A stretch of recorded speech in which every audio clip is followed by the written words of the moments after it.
دیکھا اس بیماری دل نے آخر کام تمام کیا، عہد جوانی رو رو کاٹا، پیری میلی آنکھیں بند، یعنی رات بہت تے جاگے صبح ہوئی آرام کیا۔ آپ نے دیکھا کہ پہلے شعر کے دونوں مصروں میں ردیف استعمال کیا گیا ہے، اس کے بعد دوسرے شعر کے مصرع ثانی میں جو ہے وہ ردیف استعمال کیا گیا ہے، اور ردیف جو ہے یہ مسلسل اور مستقل ہوتا ہے، یہ تبدیل نہیں ہوتا۔ مطلع، مطلع کے لغوی معنی طلوع ہونے کی جگہ کے ہیں، مگر شعری اصطلاح میں مطلع غزل یا نظم کے پہلے شعر کو کہتے ہیں، یعنی مطلع کے معنی جو ہیں وہ ہیں طلوع ہونے کی جگہ، لیکن شعری اصطلاح میں غزل یا نظم کے پہلے شعر کو مطلع کہتے ہیں، جس سے شاعر اپنے کلام غزل یا نظم کا آغاز کرتا ہے، اور یہ نظم یا غزل کے آغاز کی خبر دیتا ہے، یعنی غزل یا نظم کے پہلے شعر کو مطلع کہتے ہیں، جس سے غزل یا نظم کا آغاز ہوتا ہے۔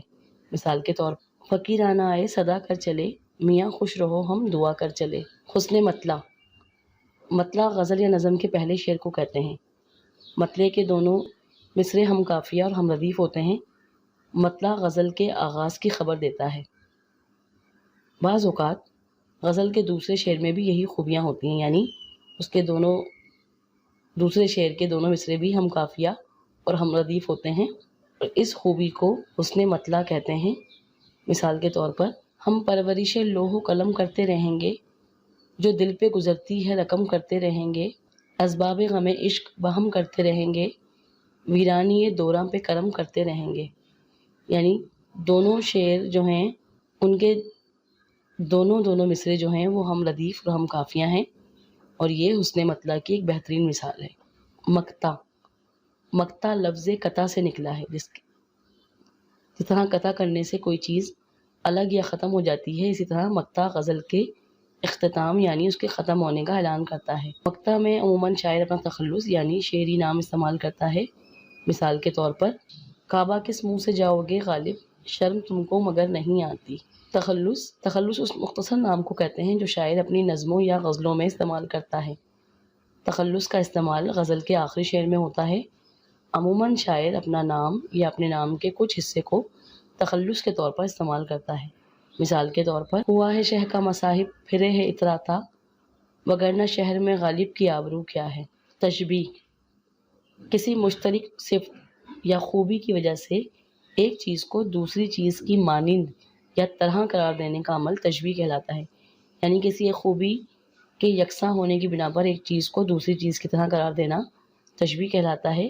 اس سے کلام میں جدت اور نکھار پیدا ہوتا ہے، یعنی اس سے کلام خوبصورت اور دلنشین معلوم ہوتا ہے۔ مثال کے طور پر نازکی اس کے لب کی کیا کہیے، پنکھڑی ایک گلاب کی سی ہے، یعنی اس شعر میں محبوب کے خوبصورت لبوں کو پھول کی پنکھڑی سے تشبیہ دی ہے کہ میرے محبوب کے جو لب ہیں یا ہونٹ ہیں وہ بہت نازک ہیں اور نرم ہیں، جس طرح پھول کی پتی یا پنکھڑی جو ہے نا وہ نازک اور نرم و ملائم ہوتی ہے۔ استعارہ، مستعار کے لغوی معنی ادھار لینے کے ہیں۔ اصطلاح شاعری میں استعارہ کا مطلب ہے کہ کسی شے کی صفت یعنی خوبی کو کسی اور شے کی خوبی سے منسوب کرنا، یعنی کسی چیز کی خوبی کو، اس کی اچھائی کو کسی دوسری چیز کی خوبی سے جوڑنا یا اس کا تعلق استوار کرنا، مگر یہ ضروری ہے کہ دونوں میں تشبیہ کا تعلق ہو، دونوں میں مشابہت ہو، تشبیہ ہو، یعنی دونوں میں ایک جیسی ہی خوبی ہو۔ شعر کی طرح بہادر، مثال کے طور پر کس شعر کی آمد ہے کہ رن کانپ رہا ہے، رن ایک طرف چرخ کہن کانپ رہا ہے۔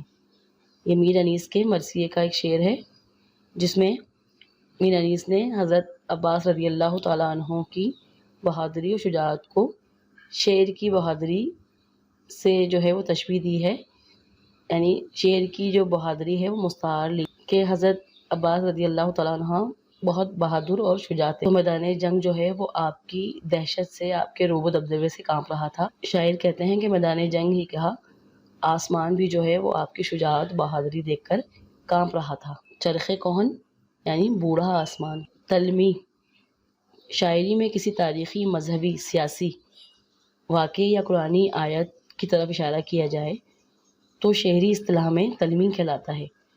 گویا یوں کہہ سکتے ہیں کہ کسی مشہور بات یا واقعے کو شاعری میں اس طرح بیان کرنا کہ پورا واقعہ ذہن پر غالب آ جائے۔ اس خوبی سے طویل مضامین چند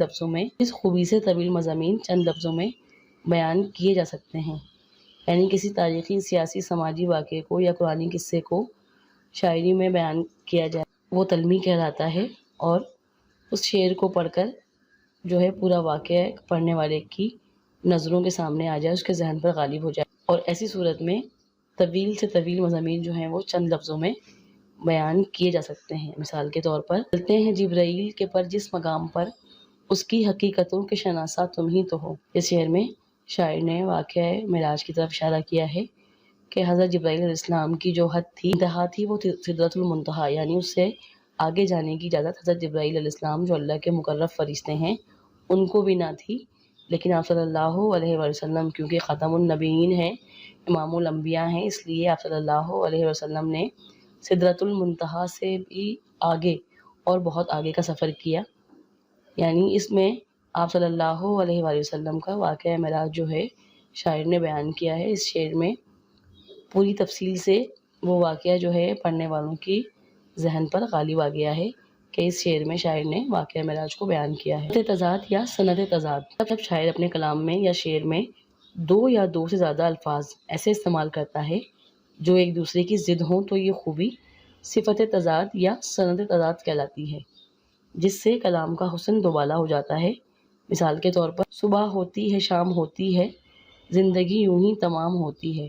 صبح اور شام جو ہیں وہ ایک دوسرے کی ضد ہیں، الٹ ہیں، اور اسی طرح مصرع ثانی میں زندگی اور تمام جو ہیں وہ ایک دوسرے کی ضد ہیں۔ سہل ممتنع، شاعری میں کسی بات، سوچ یا خیال کو سادہ ترین الفاظ میں بیان کرنا کہ وہ بات نثر میں بھی اتنے ہی سادہ اور عام فہم انداز میں بیان نہ کی جا سکے، یعنی وہ بات نثر میں بھی آسان الفاظ میں بیان نہ کی جا سکے جیسا کہ شاعری میں بیان کی جا سکتی ہے، شاعرانہ اصطلاح میں سہل ممتنع کہلاتا ہے۔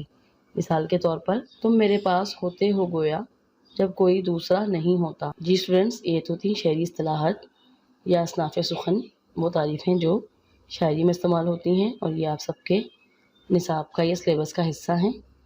مجھے امید ہے کہ آپ لوگوں کو یہ بہت اچھی طریقے سے سمجھ میں آ گئی ہوں گی۔ اب آپ سے ملاقات ہوگی اردو کے اگلے لیکچر میں، تب تک کے لیے اپنا اور دوسروں کا بہت خیال رکھیے گا۔ اللہ حافظ۔